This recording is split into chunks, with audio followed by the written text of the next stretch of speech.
Oh hey! You just caught us planning the next leg of our journey. We're currently in Whidbey Island and we're planning our journey down the coast to California for the winter. Curious how we plan? Well, let us walk you through it. So there are really two things that we're trying to determine when we're planning our travels. Where do we want to go and when do we want to be there? So for right now, we are on Whidbey Island up here on the coast of Washington. That's probably a little hard for them to see. How about you draw it out? Okay. Alright, so when we're thinking about where we want to travel, we are trying to determine where we want to go and when we want to be there. These two things are determined by the weather and the events that we want to go to. So last year when we left Michigan, we wanted to head south to Florida where it was going to be warm.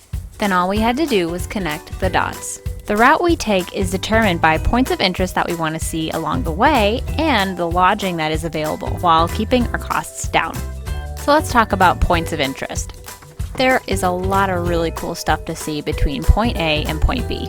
We do a lot of research and studying of maps before we go anywhere. We also consider recommendations from friends and family and acquaintances, and then we also have people that we want to visit along the way. Then we look at our lodging options. Ideally, these places are near our points of interest, are easily along our route, and cost us little or nothing. To keep costs down, we utilize a number of memberships. Thousand Trails, Passport America, Boondockers Welcome, and Harvest Hosts are some of the memberships that we have, but there are a bunch out there. We also look at free or cheap camping, where we are boondocking without hookups. This could be on BLM land or water management areas, etc.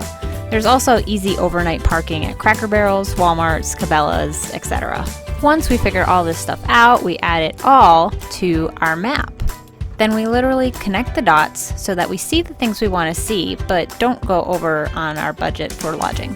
Now, some of you may ask, where do you find good, cheap camping? Well, we have a number of sites and resources we use. Allstays.com, freecampsites.net, Campendium, recreation.gov, Google searching, word of mouth from other RVers, as well as the Good Sam directory. While this isn't an exhaustive list, we have found 99.9% of our sites using these. There you go, that's how we plan our travels. Once we've got a plan in place, we stick all this information into Google My Maps and we create this big map that has a whole bunch of all of our information, our points of interest, some of our lodging, and we can just pull it up, look at it, and kind of get a good feel of where we want to go and what we want to see. We also keep a spreadsheet that documents where we've been day by day and our plan, usually planned out day by day, only about a week out, but we do put some big points of interest and such in there, even months out. And then we can also use that to look back and figure out where we've been. So far, this planning style has been working really well for us, but if anyone out there has any tips or tricks that we didn't really touch on, we love hearing from you. Thanks for watching, and if you're traveling, we hope this helps you out a little bit.